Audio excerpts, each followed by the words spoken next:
예, 장거리 통신도 가능하네요. 눈빛만 맞으면 장거리 통신도 가능하네요. 네. 요즘 우리 한국 사회가 너무나 정치화되어 있습니다. 자신과 조금만 정치적 입장이 다른 사람들을 만나면 굉장히 민감하게 모두들 반응합니다. 사랑방 식구 중에 누군가가 나는 부활을 믿지 않습니다 이렇게 말하거나 나는 불교에도 구원이 있다고 생각합니다 이렇게 말하면 흥분하거나 화를 내지 않습니다. 그러한 생각이 옳지 않다고 생각하지만은 그래도 그렇게 생각할 수도 있지, 언젠간 변할 거야 이렇게 하면서 받아주는 분위기입니다.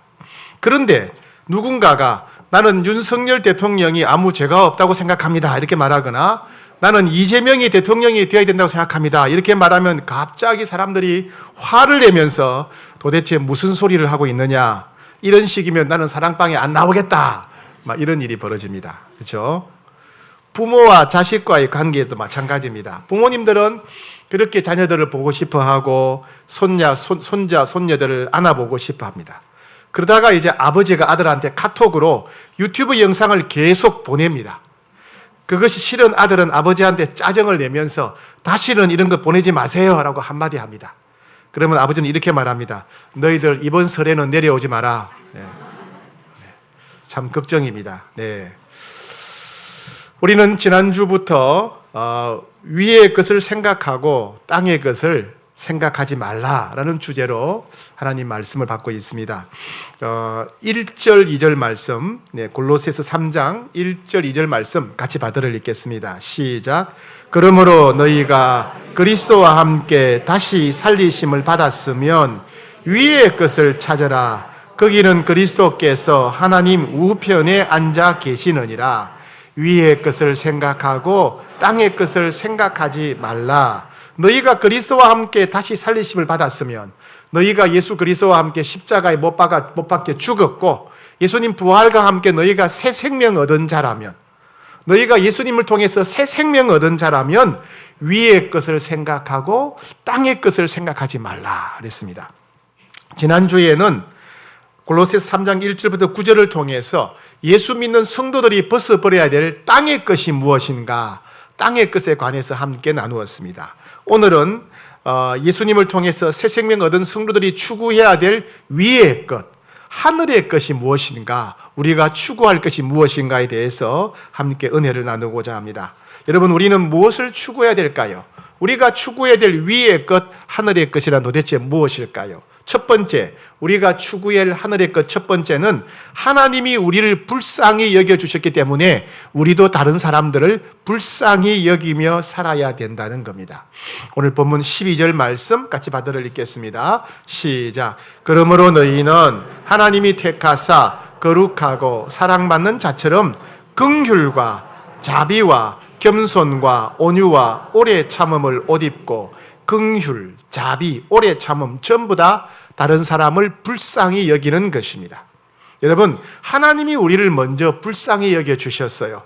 우리는 타락해서 영원한 지옥 형벌의 길을 가고 있었습니다. 우리는 하나님을 전혀 알지 못한 채 살아가고 있었습니다. 그런데 하나님이 그런 우리를 불쌍히 여겨주셔서 우리를 구원할 예수님을 보내주셨습니다. 아무 자격도 없고 아무 능력도 없는 우리를 불쌍히 여겨주셔서 예수님을 십자가에 내어주셨습니다.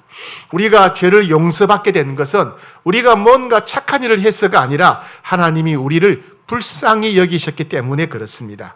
우리가 하나님의 자녀가 되고 영생을 얻게 된 것도 하나님이 우리를 불쌍히 여기셨기 때문입니다. 우리가 영원한 지옥 형벌을 면하고 천국에서 영생을 누리게 된 것은 오직 하나님이 우리를 불쌍히 여기셨기 때문입니다. 오직 하나님이 우리를 불쌍히 여기시고 오래오래 참아주셨기 때문에 우리가 이렇게 된 것입니다. 하나님의 은혜로 죄를 용서받고 구원받는 우리도 그래서 다른 사람을 불쌍히 여기며 살아가야 됩니다. 우리가 다른 사람을 불쌍히 여기면 다른 사람의 입장과 형편을 헤아릴 수가 있습니다. 내가 다른 사람을 불쌍히 여기게 되면 나를 자랑하지 않습니다.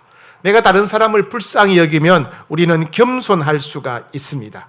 다른 사람이 좀 부족하고 모자른다 할지라도 내가 상대방을 불쌍히 여기면 참을 수가 있고 또 참고 또 참을 수가 있습니다.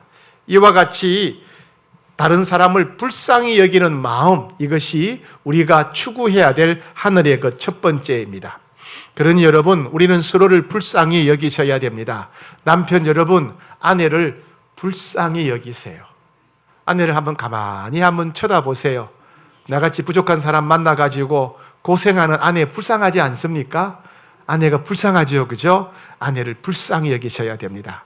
아내 여러분, 남편들을 좀 불쌍히 여겨주세요. 예, 가족들을 먹여 살리려고 회사 가서 이런저런 소리 다 듣고 온갖 고생하면서 몸이 부서지도록 일합니다. 여러분, 남편들 불쌍히 여기셔야 됩니다. 여러분, 사랑방 식구들 불쌍히 여기셔야 돼요. 불쌍히 여기셔야 돼요. 직장 동료도 불쌍히 여기셔야 됩니다. 살아보려고 아웅다웅 애쓰는 거 보면 불쌍하지 않습니까? 예, 우리가 불쌍히 여길 때 상대방에게 부드럽게 말할 수가 있어요. 우리가 상대방을 불쌍히 여긴다면 나를 자랑하거나 과시할 필요가 없어요. 내가 상대방을 불쌍히 여긴다면 오래오래 참을 수가 있습니다. 우리가 추구해야 될 하늘의 그 두 번째는 예수님이 우리를 용서하셨기 때문에 우리도 용서하며 살아야 된다는 것입니다. 13절 말씀, 13절 시작. 누가 누구에게 불만이 있거든 서로 용납하여 피차 용서하되 주께서 너희를 용서하신 것 같이 너희도 그리하고.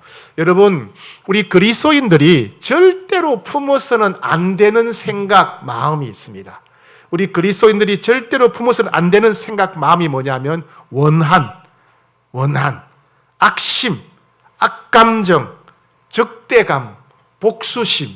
우리는 이런 악한 마음, 이런 생각을 절대 품어서는 안 됩니다. 왜냐하면 예수님은 우리를 다 용서해 주셨기 때문에 그렇습니다. 그래서 상대방을 용서하지 못하기 때문에 원한을 품거나 악심을 품거나 악감정을 품거나 적대감, 복수심을 품는 것, 그것은 우리 그리스도인들이 해서는 안 되는 길입니다. 그리스도인들이 절대로 해서는 안 되는 말이 있습니다. 두고 보자 하는 말. 두고 보자. 두고 보자가 뭐예요? 형편이 바꿔지면, 입장이 바꿔지면 내가 복수하겠다는 거잖아요. 그죠? 두고 보자는 말 해서는 안 되지요. 나는 손해보고는 못 산다. 뒷것이 무엇인지 내가 확실히 보여주겠다. 나는 대로 받고 말로 주는 사람이다. 나는 계산만큼은 확실하게 하는 사람이다. 예, 이런 행동을 해서는 안 됩니다. 모든 원통함, 모든 억울한 마음은 예수님께 맡겨야 됩니다. 예수님께서 우리를 다스려 주실 것입니다. 복수하고 싶은 마음, 원통한 마음, 예수님께 맡겨야 됩니다. 주님은 우리가 다른 사람을 용서해 준다면, 우리가 다른 사람을 용서할 때 하나님도 우리 죄를 용서해 주시겠다, 그렇게 약속하셨습니다. 마태복음 6장 15절에 너희가 사람의 잘못을 용서하지 아니하면 너희 아버지께서도 너희 잘못을 용서하지 아니하시리라. 우리가 다른 사람을 용서하지 않는다면요, 하나님도 우리 죄를 용서하지 않으시겠다, 이렇게 말씀하셨어요. 예, 다른 사람을 용서하는 것은 예수님이 나의 모든 죄를 용서하셨다는 사실을 믿는 믿음의 고백입니다. 여러분, 예수님이 여러분 죄를 용서하셨다는 걸 믿습니까? 우리가 믿는다면 다른 사람의 죄를 용서해 줘야 돼요. 내가 내게 잘못한 사람을 용서해 주는 것, 그게 뭐냐면 예수님이 내 모든 죄를 용서해 주셨음을 믿습니다, 이런 뜻이에요. 그럼 바꾸고 말하면 뭐예요? 내가 내게 잘못한 사람을 용서해 주지 않는다는 것은 예수님이 내 모든 죄를 용서해 주셨다는 사실을 믿지 않는다는 거예요. 그렇죠? 예수님이 내 모든 죄를 용서하셨음을 믿는다면 우리는 다른 사람을 용서해야 돼요. 내가 다른 사람을 용서하는 것은 예수님이 내 모든 죄를 용서해 주셨음을 믿습니다라는 믿음의 고백이에요. 그 용서는 믿음의 고백입니다. 세 번째, 우리가 추구해야 될 하나님의 그 세 번째는 모든 것 위에 사랑을 더해야 된다는 것입니다. 14절 말씀, 14절 시작. 이 모든 것 위에 사랑을 더하라. 이는 온전하게 매는 띠니라. 사랑은 내리사랑이라고 합니다. 물이 위에서 아래로 흐르듯이 하나님이 먼저 우리를 사랑하셨습니다. 그래서 우리도 다른 사람을 사랑해야 됩니다. 예수님 이렇게 말씀하셨어요. 내가 너희를 사랑한 것 같이 너희도 서로 사랑하라. 내가 너희를 사랑한 것처럼 너희도 다른 사람 사랑해야 된다. 이렇게 말씀하셨어요. 여러분, 예수님이 우리를 어떻게 사랑하셨습니까? 우리는 예수님에 대해서 전혀 몰랐는데 예수님 우리를 먼저 사랑하셨어요. 우리는 예수님을 비난하고 비판했는데 예수님 우리를 사랑하셨어요. 우리는 복음을 거절하고 하나님 사랑을 거절했는데 예수님은 계속해서 우리를 사랑하셨어요. 우리는 예수 믿고 난 뒤에도 계속 불순종하고 또 불순종했는데 예수님은 변함없이 우리를 사랑해 주십니다. 그렇게 예수님처럼 사랑해야 된다라고 말씀하십니다. 여러분, 직장에서 성격에 맞지 않는 사람 사랑해야 됩니다. 하는 일이 내 마음에 들지 않는 사람 그래도 사랑해야 됩니다. 나를 함부로 대하는 사람 사랑해야 됩니다. 식당에서 나를 무시하는 종업원 사랑해야 됩니다. 가정에서, 사랑방에서, 교회 학교 교사 모임에서, 찬양대에서 나를 인정하지 않고 무시하는 사람 사랑해야 됩니다. 사랑하고 또 사랑해야 됩니다. 죄인이었던 나를 예수님이 끝까지 사랑하신 것처럼 우리도 사랑해야 됩니다. 그리고 갑론, 얼박, 시끄러울 때 우리는 결론을 먼저 내려야 됩니다. 사랑이 결론이 되게 해야 됩니다. 입장이 다르고 생각이 다르고 주장이 다를 때 더 이상 싸우지 말고 결론을 먼저 내려야 돼요. 결론. 사랑이 결론이 되게 해야 됩니다. 남선교회, 여전도회, 안수집사회, 권사회, 사랑방, 당회의 결론은 사랑이어야 됩니다. 아이고, 저 사람은 맨날 사랑 타령이야. 아이고, 저 사람은 배알도 없는지 맨날 사랑 타령이야. 그리스도인들은 이런 말을 들어야 됩니다. 여러분, 사도 요한 잘 아시지요? 예수님의 12제자 중에 사도 요한이라고 있지요. 원래 사도 요한은요, 분노가 화산같이 폭발하던 사람이에요. 화산이 폭발하듯이 분노를 폭발시키는 사람이었어요.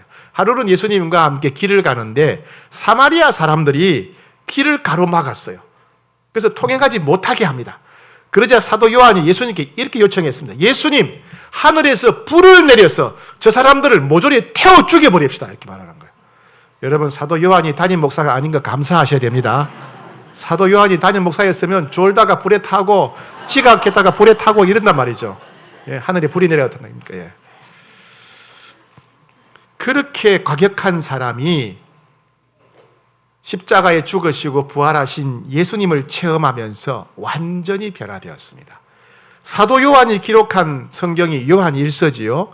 요한일서가 1장, 2장, 3장, 4장, 5장까지 있는데 요한일서 1장부터 5장 안에 사랑이라는 단어가 무려 30번이나 나와요. 30번. 그러니까 계속 사랑만 얘기하는 게 사랑만. 그렇게 바뀌었어요. 이 사도 요한이 말했습니다. 사람들이 이 사람이 정말 구원받은 진짜 성도인가 아니면 가짜 유사품 성도인가 구별하는 방법이 있대요. 어떻게 해요? 눈을 이렇게 봐보면 눈이 빨간색은 가짜인가요? 아니죠, 그죠?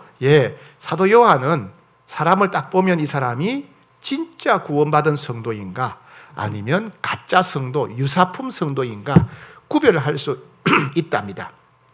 요한일서 4장 8절에 보니까 형제를 사랑하지 않는 자는 하나님을 알지 못한다. 형제를 사랑하지 않는 사람은 하나님 모르는 사람이다. 왜? 하나님이 사랑이시기 때문이다. 요한일서 4장 20절, 눈에 보이는 형제를 사랑하지 않는 사람이 눈에 보이지 않는 하나님을 어떻게 사랑할 수 있겠느냐 했습니다. 그렇죠? 형제를 사랑하지 않는 사람은 하나님을 모르는 사람이다. 유사품 성도다. 그런 말이죠. 주님은 우리가 모든 삶의 기준이 사랑이 되어야 된다. 이렇게 말씀하십니다. 하나님을 향한 열정보다도 사랑이 있어야 된다. 하나님을 향한 충성보다도 사랑이 있어야 된다. 모든 것보다 사랑이 가장 중요하다. 사랑이 최고다라고 주님 말씀하셨습니다. 네 번째 우리가 추구해야 될 하늘의 것은요, 평강입니다. 평강. 자, 15절 말씀 같이 읽겠습니다. 시작. 그리스도의 평강이 너희 마음을 주장하게 하라. 너희는 평강을 위하여 한 몸으로 부르심을 받았나니 너희는 또한 감사하는 자가 되라. 평강이 너희 마음에 가득해야 된다. 평강. 평강이란 뭐냐면 다른 사람들과 갈등, 불편, 긴장이 없는 평화로운 상태를 말합니다. 평강이란 근심, 걱정, 염려, 두려움, 슬픔이 없는 상태를 말합니다. 평강이란 분노하기보다도 상대방을 불쌍히 여길 때 이루어집니다. 평강이란 원한을 품기보다 용서할 때 이루어집니다. 평강이란 미워할 때보다도 사랑할 때 이루어집니다. 평강이란 결국 하나님의 품 안에 거하고 하나님과 친밀히 동행할 때만 누릴 수 있습니다. 평강이란 우리가 처한 환경과 상관없이 성령 하나님께서 위로부터 내려주시는, 위로부터 무조건적으로 부어주시는 선물입니다. 그래서 평강은 오직 예수 믿는 성령 받은 그리스도인들만 누릴 수 있는 신비한 상태입니다. 예수님은 부활하신 다음에 여러 차례 제자들에게 찾아오셨는데 예수님은 제자들에게 찾아오실 때마다 너희에게 평강이 있을지어다. 너희에게 평강이 있을지어다. 너희에게 평강이 가득할지어다. 라고 예수님이 명령하셨어요. 선포하셨어요. 축복하셨습니다. 그리고 요한복음 14장 27절에서는 평안을 너희에게 끼치노니 나의 평안을, 내 안에 가득한 평안을 너희에게 준다. 내가 주는 이 평안은 세상이 주는 것과 같지 않다. 세상이 주는 평안은 돈이 있어야, 몸이 건강해야, 조건이 이루어져야 평안하지만은 내가 주는 평안은 너희가 근심 중에도 두려움 중에도 누릴 수 있는 평안이다. 이렇게 말씀하셨어요. 예수님은 염려하는 제자들의 마음에 평강이 임하도록 축복하셨습니다. 예수님은 불안해하는 제자들의 마음에 평강이 가득하도록 명령하셨습니다. 예수님은 두려워하는 제자들의 마음에 평강이 가득하도록 선포하셨습니다. 예수님은 예수님을 믿는 성도들에게 평안을 나누어 주시겠다 약속하셨습니다. 오늘 예배에 참석한 모든 분들, 특별히 마음의 근심과 두려움을 가득 안고 오신 분들에게 예수님이 약속하신 평강이 가득하기를 축복합니다. 오늘 예배에 참석한 모든 분들에게 예수님이 약속하신 평강이 가득하기를 축복합니다. 우리가 추구해야 될 다섯 번째 하늘의 것은요, 무엇을 하든지 예수님의 이름으로 해야 된다는 것입니다. 17절 말씀 시작. 또 무엇을 하든지 말에나 일에나 다 주 예수의 이름으로 하고 그를 힘입어 하나님 아버지께 감사하라. 모든 말과 행동을 할 때 예수님의 이름으로 한다는 것은 무슨 뜻일까요? 말과 행동을 할 때 예수님을 위해서 하라는 뜻입니다. 예수님이 보고 기뻐하시는 말과 행동을 하라는 것입니다. 말과 행동을 할 때 예수 믿는 자답게 하라는 말씀입니다. 우리의 말과 행동은 세상 사람들 앞에서 예수님의 얼굴이 됩니다. 그렇죠? 사람들이 그렇게 말하죠. 예수 믿는 사람이 왜 저래? 예수 믿는 사람이 왜 저렇게 말해? 야, 예수 믿는 사람이니까 확실히 다르네? 그렇죠? 예. 우리는 예수님의 얼굴에 먹칠을 하고 똥칠을 하는 행동을 해서는 안 되겠습니다. 어느 집사님이 고등학교 동창 친구를 위해서 오랫동안 기도했습니다. 기도 끝에 우리 교회 행복한 초대에 그 친구를 초대했습니다. 그런데 그 친구가 예배당에 들어오자마자 한 성도를 가리키면서 저분도 이 교회 다니느냐 이렇게 물었습니다. 그렇다고 하자 이 친구가 바로 가방을 챙긴 뒤에 밖으로 나가버렸습니다. 따라 나온 집사님이 왜 그러냐고 물었더니 조금 전에 그 성도를 가리키면서 저 사람은 우리 회사 동료인데 저 사람이 교회 다닌다면 나는 절대로 교회 다니지 않을 거다 이렇게 말하면서 집으로 돌아가 버렸다고 합니다. 이런 일이 있어서는 안 됩니다. 우리는 교회에서는 물론이거니와 가정에서도 회사에서도 동네에서도 내 모습이 어떠한가 살펴봐야 됩니다. 나는 혹시 가정에서 혹은 동네 길거리에서 직장에서 예수님의 얼굴에 먹칠을 하고 똥칠을 하고 있지 않는가 돌아봐야 돼요. 나를 보는 사람들이 내 얼굴에서 예수님을 볼 수 있는가 우리 자신을 살펴봐야 됩니다. 우리가 추구해야 될 하늘의 끝 여섯 번째는 감사하는 자가 되어야 된다는 것입니다. 오늘 본문 16절, 17절 말씀 같이 받들어 읽겠습니다. 시작. 그리스도의 말씀이 너희 속에 풍성히 거하여 모든 지혜로 피차 가르치며 권면하고 시와 찬송과 신령한 노래를 부르며 감사하는 마음으로 하나님을 찬양하고 또 무엇을 하든지 말에나 일에나 다 주 예수의 이름으로 하고 그를 힘입어 하나님 아버지께 감사하라. 16절 끝에도 감사하는 마음으로 하나님 찬양해라. 17절 끝에도 하나님 아버지께 감사하라. 감사하라. 감사하라. 감사가 우리가 추구해야 될 하늘의 끝 6번째입니다. 여러분, 우리가 어버이날을 맞아서 부모님께 감사의 고백을 하거나 선물을 하다 보면 부모님의 사랑이 평소보다 더 깊게 느껴질 때가 있습니다. 친구의 생일을 맞아서 친구 생일 축하를 하다 보면 친구의 사랑과 우정을 더 깊이 느끼게 됩니다. 마찬가지로 우리가 하나님께 감사를 고백하게 되면 하나님이 살아계시고 나와 함께 하신다는 것을 새롭게 경험하게 됩니다. 감사할 때 우리는 나를 향한 하나님 아버지의 마음과 뜻을 알게 됩니다. 감사할 때 우리는 하나님을 더 신뢰하게 됩니다. 하나님이 이렇게 나를 도우시는구나. 감사할 때 우리는 두려움을 이기는 용기를 갖게 됩니다. 감사할 때 원망하는 마음, 불평하는 마음, 억울한 마음, 원통함이 사라지고 평강이 가득하게 됩니다. 감사가 나를 바꾸어 놓습니다. 여러분, 감사가 환경을 새롭게 바라보게 합니다. 감사가 문제를 해결하게 됩니다. 그래서 감사는 위의 것을 추구하는 사람들의 중요한 특징이라고 할 수 있겠습니다. 자, 그렇다면 여러분, 위의 것, 세 사람의 공통적인 특징은 무엇이겠습니까? 위의 것의 첫 번째 공통적인 특징은 하나님의 형상을 회복하는 것입니다. 10절 말씀 시작. 새 사람을 입었으니 이는 자기를 창조하신 이의 형상을 따라 지식에까지 새롭게 하심을 입은 자니라. 여러분, 우리가 위의 것 앞에서 6가지를 말씀드렸죠. 위의 것을 추구하는 것은 예수님을 닮아가는 것입니다. 위의 것을 추구하는 것은 하나님의 형상을 회복하는 것입니다. 위의 것을 추구하는 것은 내 행동은 물론이거니와 마음과 깊은 생각까지 예수님을 닮아가는 것입니다. 신성한 성품을 갖게 되는 것입니다. 우리는 누구를 만나든지 자주 만나는 사람은 닮아가게 되어 있습니다. 아마 여러분 지난주에 누군가를 만나셨겠죠? 혹은 설 명절 연휴 때 깊이 만난 사람이 있을 것입니다. 누군가를 만나고 나면 우리 속에 돈에 대한 생각이 가득해져요. 누군가를 만나게 되면 정치에 대한 생각이 가득하게 돼요. 또 누군가를 만나게 되면 외모나 건강에 대한 생각이 가득하게 됩니다. 우리는 가장 자주 만나는 사람을 닮아갑니다. 우리는 가장 깊이 대화하는 사람을 닮아가게 됩니다.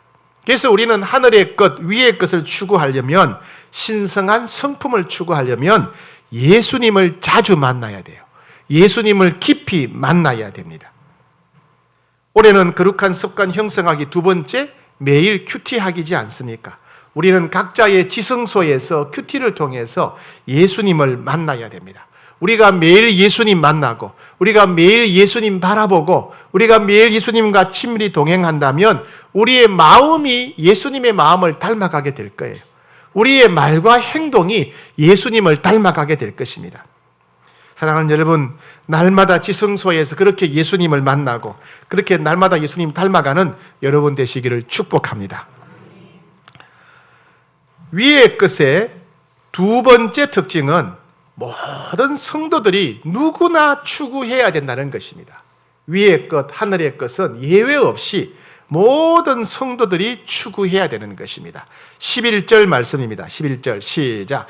거기에는 헬라인이나 유대인이나 할레파나 무할레파나 야만인이나 스구디아인이나 종이나 자유인이 차별이 있을 수 없나니 오직 그리스도는 만유시요 만유 안에 계시니라. 예, 위의 것을 추구하는 것, 즉 예수님을 닮아가는 것, 신성한 성품을 맺는 것은 남자나 여자나 누구나 추구해야 된다. 나이가 젊은 사람이나 많은 사람이나 예외 없이 추구해야 된다. 직분과 상관없이, 교육과 상관없이 모든 그리스도인들은 하늘의 것을 추구해야 된다. 예수님 닮기를 힘써야 된다. 그런 말씀이에요. 나는 남자니까 그냥 편하게 살아도 된다. 아닙니다. 남자도 변해야 됩니다. 나는 나이가 많으니까 그냥 살던 대로 살면 된다. 아닙니다. 나이가 많아도 예수님 닮아가야 됩니다. 이것은 우리 집안의 관습이고 전통이니까 어쩔 수 없다. 아닙니다. 모든 가정, 모든 집안 식구들은 예수님을 닮아가야 됩니다. 지지난주 설 명절을 끝나고 나서 우리 교회 몇몇 집사님들을 만났더니 집사님들이 너무 힘들어하는 겁니다. 특히 여성 집사님들, 여자 집사님들이 너무 힘들어해요. 왜 힘들겠어요? 설 지나고 왜 힘들었겠습니까? 예? 일주일 내내 청소하고 요리하고 또 끝나고 나면 설거지하고 또 청소하고. 남자들은 뭐 하죠? 에헴하고 앉아있고 이게 맛이 있네 없네 품평이나 하고 있고 속이 뒤집어지는 거예요. 예. 목사님, 남자들은 뭐 하는 겁니까? 이렇게. 예. 예. 집안이 바뀌어야 됩니다. 가정이 바뀌어야 돼요. 남자들도 같이 음식을 만들든지 아니면 남자들은 설거지와 청소를 책임지든지 남자들도 일해야 됩니다. 일해야 돼요. 네. 그것도 저것도 아니라면 그냥 외식하세요, 외식. 예. 예. 저희는 제가 장남이다 보니까 명절이 되면 친가 쪽에서 하루 오고 다음 날은 또 저희 처가댁에서 다 옵니다. 그래서 이런 항상 2번 잔치를 해야 됩니다. 해야 되는데 이번에는 제 아내가 그만 독감에 걸린 거예요. 독감에 걸려가지고 뭐 꼼짝달싹을 못하니까 어쩔 수 없이 이제 외식을 했죠. 이게 너무 좋은 거예요. 너무 편한 거예요. 청소할 필요 없죠. 뭘 해야 될지 걱정할 필요 없죠. 설거지할 필요 없죠. 우리 딸들이 막 아이고 아빠 우리 다음부터 꼭 이렇게 하자고. 아, 엄마 살려야 된다고. 이렇게 하는데. 예. 예. 여러분, 가정에서부터 우리가 예수님 닮아가야 됩니다. 올해 104세를 맞이하신 연세대학교 철학과 교수였던 김형석 교수님이라고 여러분 아실 것입니다. 이분이 이런 말씀을 하신 적이 있습니다. 이분은 자라면서 사람들에게 야, 너는 너희 어머니 꼭 빼닮았구나. 너는 너희 어머니 닮았다. 이런 말을 수없이 많이 들었다고 합니다. 그런데 단 한 번도 당신은 예수님을 닮았네요. 이런 말을 들어본 적이 없다는 거예요. 그래서 고민이랍니다. 네. 여러분 살아오면서 한 번이라도 주변 사람들한테 아, 집사님은 예수님 닮았네요. 이런 말을 들어본 적이 있습니까? 저도 목사로서 누구보다 먼저 예수님 닮아야 되는데 저보고 아이고 목사님은 예수님 닮았습니다는 소리를 한 번도 제대로 못 들어본 것 같습니다. 참 부끄럽고 슬픈 마음이 됩니다. 그러나 포기할 수가 없지요. 그죠? 우리는 계속해서 예수님 닮아가야 됩니다. 여러분 TV에서 양국이나 사격 경기 중계하는 거 보신 적이 있으시죠? 제일 가운데 10점이 있고 그 다음에 9점, 8점, 7점, 6점 이렇게 되어 있습니다. 선수가 이렇게 화살을 팍 쏩니다. 7점에 맞았어요. 7점에. 또 쏘니까 8점 맞았어요. 다음 쏘니까 5점에 맞았어요. 아이고 안 되겠네. 그럼 포기하죠. 5점 맞아서는 포기하는 거 아니에요? 어떻게 하죠 보통? 그래도 또 10점을 향해서 쏩니다. 그죠? 또 10점을 향해서 쏴요. 집중해서 쏴요. 결국엔 10점에 탁 맞게 되겠죠. 예, 예수님 닮아가는 것이 하루 이틀에 쉽게 되지 않습니다. 평생 굳어온 내 생각하는 습관, 행동하는 습관이 어떻게 한순간에 변하겠습니까? 그러나 내가 매일 예수님 만나고 내가 매일 예수님 바라본다면 내가 매일 예수님과 대화한다면 어느새 우리는 예수님 닮아가게 될 겁니다. 때로 넘어지고 때로 실패하고 때로 실수할 때도 있겠지만은 내가 계속 예수님 만난다면 결국 언젠가 사람들은 나를 통해서 예수님을 볼 수 있게 될 것입니다. 그러니 우리는 낙심하지 않고 포기하지 않고 매일 지성소에서 예수님 만나야 돼요. 매일 예수님 바라봐야 됩니다. 그죠? 매일 예수님과 교제해야 됩니다. 찬송가 420장 2절에 이런 가사가 있습니다. 너 성결키 위에 내 머리 숙여 저 은밀히 계신 내 주께 빌라. 주 사귀어 살면 주 닮으리니. 네가 주님과 사귀면 주님 닮아갈 것인데 너를 보는 이마다 주님을 생각하게 될 것이다. 찬송가 420장 2절 가사입니다. 네가 날마다 주님과 사귀면 주님을 닮아가게 될 것이고 너를 보는 사람마다 예수님을 생각하게 될 것이다. 이 가사가 우리 안에 이루어지기를 축복합니다.